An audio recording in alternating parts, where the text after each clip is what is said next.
আপনি কি বিদেশ যেতে চান কিন্তু টাকা একটু কম পড়ছে, অথবা আপনার পরিবারের কেউ বা বন্ধু বান্ধব কেউ বিদেশ যেতে চায় কিন্তু টাকা একটু কম পড়ছে? তাহলে আজকের ভিডিওটি আপনার জন্য। আজকে আমি এমন কিছু প্রবাসী লোন নিয়ে কথা বলবো যেগুলো আপনাকে বিদেশ যাওয়ার ক্ষেত্রে অথবা বিদেশে থাকা অবস্থায় আপনার পরিবারকে সাপোর্ট দেওয়ার ক্ষেত্রে অনেক সাহায্য করবে। চলুন শুরু করা যাক। আজকে আমরা প্রবাসী কল্যাণ ব্যাংকের দুটি প্রবাসী ঋণ নিয়ে কথা বলবো। চলুন শুরু করা যাক।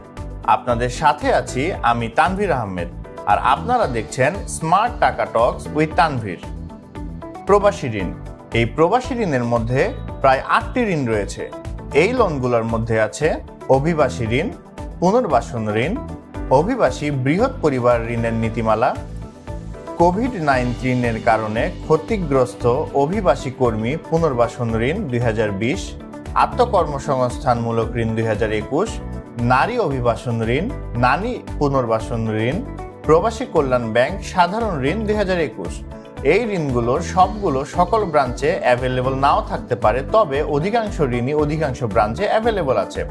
এক্ষেত্রে আপনাকে অবশ্যই আপনার নিকটস্থ ব্রাঞ্চে যোগাযোগ করতে হবে।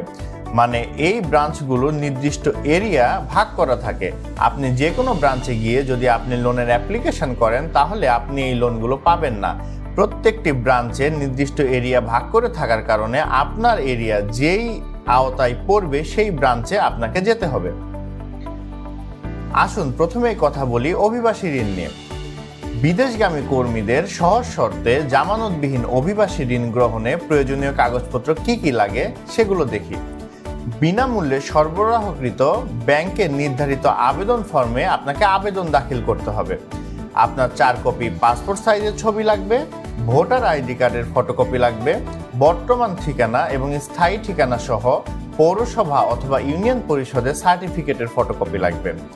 আবেদনকারীর পাসপোর্ট, ভিসার কপি, ম্যান পাওয়ার স্মার্ট কার্ডের ফটোকপি এবং লেবার কন্ট্রাক্ট কপি যদি থাকে তবে লাগবে।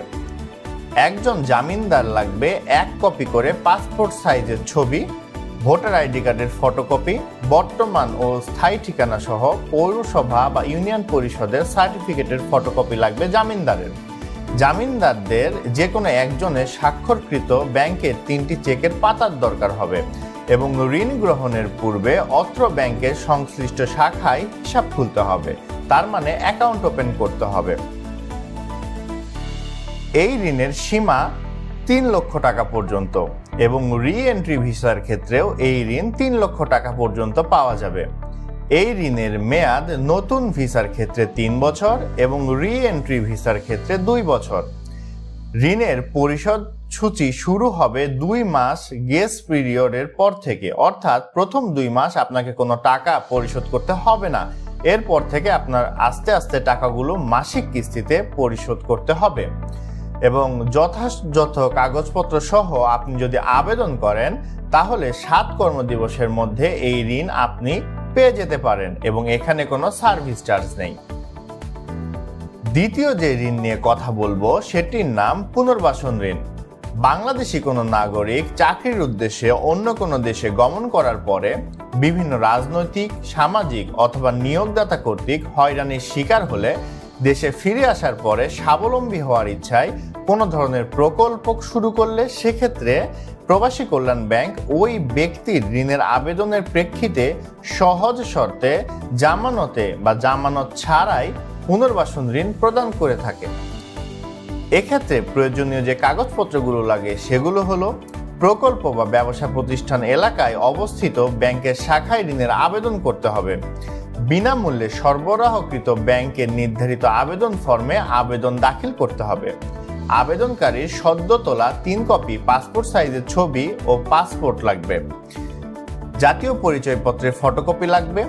বর্তমান ঠিকানা এবং স্থায়ী ঠিকানা সম্বলিত পৌরসভা অথবা ইউনিয়ন পরিষদ কর্তৃক প্রদত্ত যে সনদপত্র আছে সেটি লাগবে। জামিনদারের সদ্য তোলা 2 কপি পাসপোর্ট সাইজের ছবি, জাতীয় পরিচয়পত্রের ফটোকপি, বর্তমান ঠিকানা এবং স্থায়ী ঠিকানা সম্বলিত পৌরসভা অথবা ইউনিয়ন পরিষদ কর্তৃক প্রদত্ত সনদপত্র।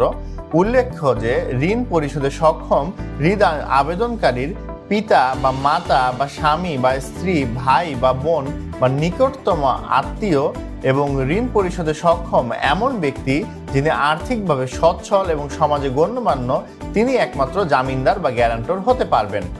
হালনাগাদ ট্রেড লাইসেন্সের ফটোকপি লাগবে, যদি না থাকে তাহলে তার কারণ উল্লেখ করে দিতে হবে।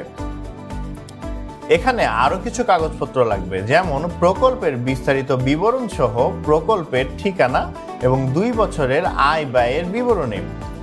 প্রকল্পের স্থান ভাড়া হলে ভাড়া বা লিজের চুক্তিপত্রের ফটোকপি, লেটার অফ ডিসক্লেমার নিতে হবে এবং নিজস্ব হলে মালিকানা বা প্রমাণপত্র লাগবে। প্রকল্পে ঋণগ্রহীতার নিজস্ব বিনিয়োগ ঘোষণাপত্র, জামানতি সম্পত্তির ফটোকপি, বিদেশ থেকে প্রত্যাগমন সংক্রান্ত যাবতীয় কাগজপত্রের ফটোকপি, প্রশিক্ষণ বা অভিজ্ঞতা সার্টিফিকেটের ফটোকপি, ব্যক্তিগত প্রকল্পের নামে কোনো সংস্থা, এনজিও বা ব্যাংক বা আর্থিক প্রতিষ্ঠান হতে গৃহীত ঋণের ঘোষণাপত্র, ঋণ গ্রহীতার নিকট হতে নিজ নামীয় 3টি স্বাক্ষরিত চেকের পাতা এবং সংশ্লিষ্ট ব্যাংকের হিসাব বিবরণী। এখানে উল্লেখ্য যে এখানে অনেকগুলো কাগজপত্রের কথা বলা হয়েছে, যেগুলো আপনার ক্ষেত্রে প্রযোজ্য হবে না, সেই কাগজগুলো আপনাকে প্রোভাইড করতে হবে না। যেই কাগজগুলো শুধুমাত্র আপনার জন্য প্রযোজ্য, সেগুলো আপনাকে প্রোভাইড করতে হবে। এক্ষেত্রে আপনার সংশ্লিষ্ট শাখায় যোগাযোগ করে নিতে হবে যে এই কাগজপত্রগুলো আমার কি লাগবে নাকি লাগবে না, এবং সেই শাখায় আপনাকে বলে দিতে পারবে যে আপনি আলটিমেটলি কোন কোন কাগজগুলো জমা দিবেন। এটির ঋণ সীমা সর্বোচ্চ 50 লক্ষ টাকা পর্যন্ত, এবং আপনি যদি কোনো জামানত বিহীন ঋণ চান সেক্ষেত্রে 3 লক্ষ টাকা পর্যন্ত। 3 লক্ষ টাকা হতে 5 লক্ষ টাকা পর্যন্ত যে জামানত লাগে সেটিকে বলা হয় সহজ জামানত, অর্থাৎ এই জামানতের ঝামেলা কম হবে। এবং 5 লক্ষ টাকার উপরে গেলে যে ঋণ গ্রহীতা থাকবেন তার গ্যারান্টর লাগবে, এবং গ্যারান্টরের মালিকানাধীন স্থাবর সম্পত্তির রেজিস্ট্রির মর্টগেজ মূলে ব্যাংকের অনুকূলে দায়বদ্ধ করে দিতে হবে, এবং ঋণের মেয়াদ সর্বোচ্চ হবে 10 বছর। পরিশোধ সূচি হবে ঋণের ধরন অনুযায়ী এবং কিস্তিতে পরিশোধ করতে হবে, অর্থাৎ এখানে আপনি কত টাকা ঋণ গ্রহণ করলেন, কত বছরের জন্য গ্রহণ করলেন, এই সব কিছুর উপর নির্ভর করে আপনাকে কিস্তি দিতে হবে। এবং যথাযথ কাগজপত্র সহ আবেদন করতে হবে, এবং আবেদন করার পরে 10 কর্মদিবসের মধ্যে আপনি আপনার ঋণ পেয়ে যাবেন। এই ঋণের কোনো সার্ভিস চার্জ নেই। এই ঋণগুলোর যে বর্তমানে রেট সেটি এখানে দেয়া আছে। এটি 2/9/2025 তারিখ পর্যন্ত আপডেটেড একটি রেট। দেখুন, আমি যে দুটি ঋণ নিয়ে কথা বলেছি, অর্থাৎ অভিবাসী ঋণ এবং পুনর্বাসন ঋণ, এগুলোর রেট যদি আপনি বাংলাদেশ ব্যাংক প্রেফার্ড ফাইন্যান্সে নিতে পারেন তাহলে 8%, এবং যদি আপনি রেগুলার রেটে নেন তাহলে 9%। দুটি ঋণের ক্ষেত্রেই এটি একই। এবং অন্যান্য যে ঋণগুলো আছে সেগুলোর রেটগুলো আপনি দেখে নিতে পারেন এই পেজ থেকে, অথবা আপনি একটি স্ক্রিনশটও নিয়ে নিতে পারেন যাতে করে পরবর্তীতে আপনি এগুলো থেকে তথ্য সংগ্রহ করতে পারেন। আপনারা যদি এই ঋণগুলোর বাইরে আরও কোনো ঋণ নিয়ে জানতে চান বা প্রবাসী কল্যাণ ব্যাংকের বাকি যে প্রোডাক্টগুলো আছে সেগুলো নিয়ে জানতে চান, তাহলে আমাকে অবশ্যই কমেন্ট করে জানাবেন। আপনাদের চাহিদা মোতাবেক আমি সেই ঋণগুলো নিয়ে আপনাদের সামনে ভিডিও বানাবো, এবং আপনারা সেই ঋণগুলো নিয়ে জানতে পারবেন যে সেই ঋণের কত টাকা ঋণ সীমা এবং কি কি কাগজপত্র লাগবে এবং কিভাবে আপনি সেই ঋণ পেতে পারেন। আজকের মতো এ পর্যন্তই। আপনারা দেখছেন স্মার্ট টাকা টক্স উইথ তানভীর। এখানে ইনভেস্টমেন্ট নিয়ে বিভিন্ন ধরনের তথ্য শেয়ার করা হয়ে থাকে। এ ধরনের আরো অনেক গুরুত্বপূর্ণ এবং প্রয়োজনীয় তথ্য পেতে আমাদের সাথে থাকুন। আমাদের চ্যানেলের সাথে থাকার জন্য আপনাদের সবাইকে ধন্যবাদ।